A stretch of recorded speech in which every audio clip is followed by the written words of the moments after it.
पौरोहित्य की निंदा क्यों की गई है, ये बहुत ध्यान से सुने। पौरोहित्य कर्म करने वाला ब्राह्मण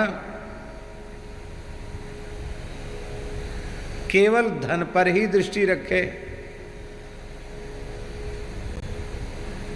वैदिक सदाचार पर दृष्टि न रखे, सूर्योदय तक पड़ा पड़ा सोता रहे और संध्योपासन भी ठीक से न करे, बस तिलक आड़े ठाड़े कैसे भी लगाए, धोती बांधी और चल दिए पंडिताई करने के लिए, और वहाँ भी मुंह में गुटखा भर के या तम्बाकू भर के महामृत्युंजय कर रहे हैं, बीच बीच में मोबाइल देख रहे हैं, फिर न पूरा पाठ कर रहे हैं न पूरा जप कर रहे हैं, और दक्षिणा पूरी ले रहे हैं। तो बोलो नीचे गिरना पड़ेगा कि नहीं गिरना पड़ेगा? पर कोई ब्राह्मण त्रिकाल संध्योपासन करे, अग्नि की, गुरु की, गाय की, वेद नारायण की उपासना करे, धर्मनिष्ठ सदाचार संपन्न हो, तो ऐसा पवित्र शास्त्रज्ञ वेदज्ञ विधिज्ञ ब्राह्मण वो पुरोहित नहीं भगवान के तुल्य है। अग्निम दूतम पुरोदधे हव्यवाहम उपब्रवे देवा आसादया दिय। अग्नि को पुरोहित कहा गया। पुरोहित भगवान का स्वरूप है, पर प्रायः ऐसा नहीं होता है। किस व्यक्ति का दान लेना चाहिए, किसका नहीं लेना चाहिए, ये विवेक भी नहीं रह जाता। किसका अन्न ग्राह्य है, किसका अन्न अग्राह्य है, यह विवेक भी नहीं रह जाता। फिर ग्रहदान लेने लग जाते हैं। हमने अपने वाले काल में देखा कि नवग्रह पीठ का चढ़ा हुआ द्रव्य या कलश या वहाँ की कोई भी वस्तु ब्राह्मण नहीं लेते थे। वो नवग्रह वेदी पे जो चढ़ता था उसको उसी के कपड़े में बांध के ये जो जोगी डकौत होते हैं ना, उनको दे दिया जाता था। नवग्रह का नहीं लेते थे। इस शरीर का जहाँ जन्म हुआ वो सब परंपरागत तरीके से पंडिताई पुरोहिताई करते थे लोग, पूर्वज लोग। तो कहते थे भाई शनि, इसमें राहु केतु शुक्र शनि हैं, इनका दान जो दूसरा है जो लेने वाला ग्रह दान उसको दो, हम लोग नहीं लेंगे। अब छोड़ते हैं कोई? अब नहीं छोड़ते हैं। कुछ समय से सब बंद है।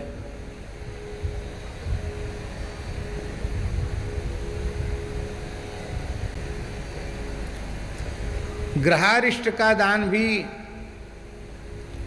अरिष्ट का दान लेते समय भी उस अरिष्ट के दान को पचाने के लिए प्रायश्चित करना चाहिए। जो कुछ दान दक्षिणा में मिले, पौरोहित्य में मिले, उसका दशांश स्वयं पवित्र ब्राह्मण को दान कर देना चाहिए। दान में प्राप्त किसी वस्तु का विक्रय नहीं करना चाहिए।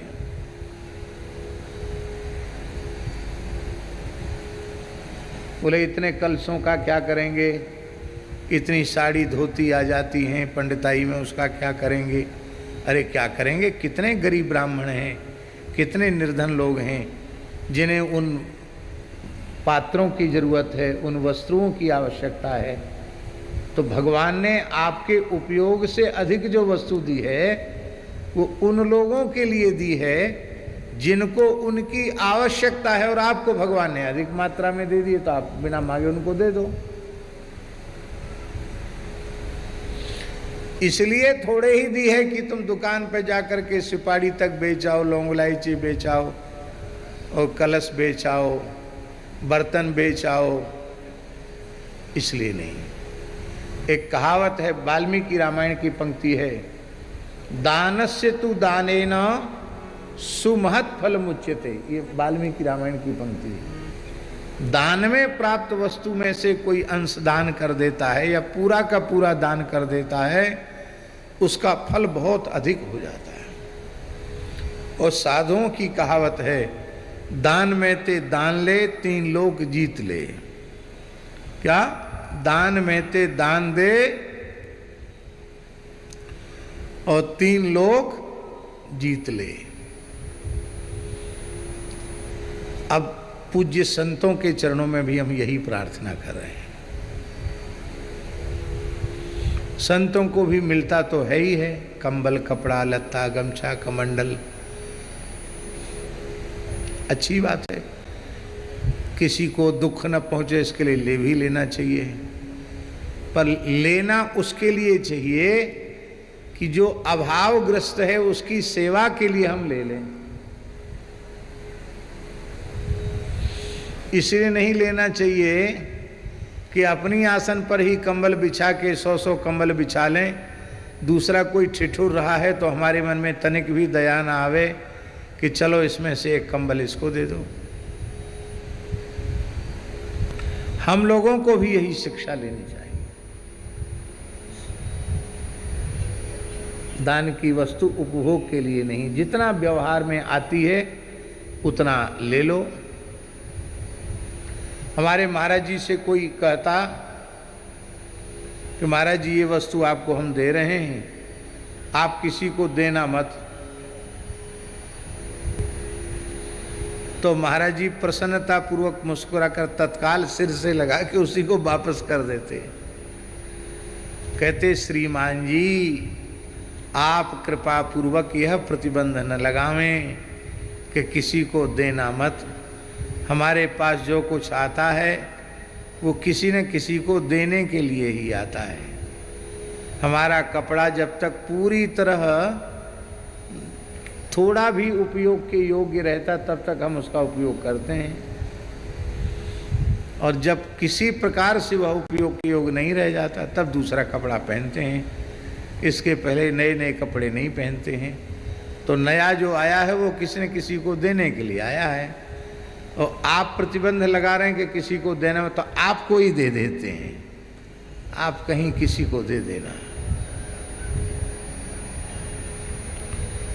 और पूरा जीवन ऐसा ही जिया मनमोहन शरण जी, मोहनदास जी, पूरा जीवन ऐसा ही जिया। भगवत धाम प्रयाण के बाद न तो कोई कपड़े का संग्रह, न 1 रुपए द्रव्य का संग्रह, और न पूरी धरती पर 1 इंच भूमि उनकी थी कि महाराज जी के नाम से 1 इंच भूमि हो, 1 रुपए का संग्रह हो, 1 वस्त्र हो। सब जीवन भर लुटाया और एक अभ्यागत साधु की तरह अपना निर्वाह किया। कपड़े में भी अलग अलग क्वालिटी थी। एकदम सफ़ेद कपड़ा आता तो कहते कि वो मथुरादास जी भक्तमाली जी आएंगे ना रामानंद जयंती पे, उनके लायक है। ऐसा कपड़ा वो पहनते, उनको हो जाएगा। ये बक्सर वाले आएंगे ना रामानंद जयंती पे, ये कपड़ा उनके लायक है, उनको देंगे। रेशमी मटका आ जाता तो कहते वो बराना वाले महंत ऐसे ही कपड़ा पहनते, ये उनके लायक है, उनको दे देंगे। मार्किन का कपड़ा आता, बोले ये परमहंस जी के लायक है, ये परमहंस जी को दे देंगे। पुराना दोहराना धुस्सा आता, बोले हमारे लायक है, इसको हम ओढ़ लेंगे।